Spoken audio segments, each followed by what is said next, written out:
Assalamualaikum warahmatullahi wabarakatuh. Saya Kamarul, pengurus projek untuk satu teknik Sdn Bhd. Syarikat yang memfokuskan mini ROV. Kita menggunakan teknologi yang terkini. Dengan adanya sistem baru ni, sistem ROV, mini ROV ni, kami ingin menjadi pelopor dalam bidang mini ROV di Malaysia ini.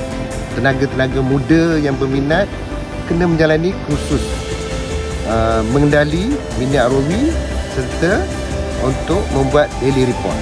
Jadi itu secara ringkas perjalanan dan hala tuju satu teknik Sdn Bhd.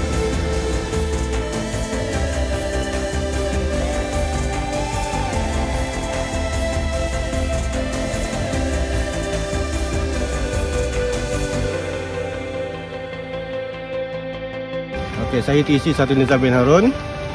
Saya sebagai inspektor dan safety officer.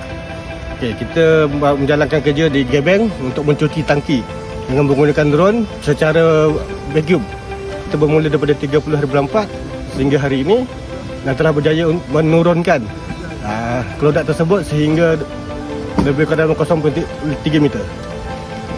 Peluang kerja dalam ROV ini dia banyak. Yang pertama, kita boleh sebagai pilot untuk cleaning, kita boleh jadi sebagai inspektor untuk inspection seperti dam, piping, trainer untuk siapa-siapa yang berminat untuk belajar tentang drone ROV underwater.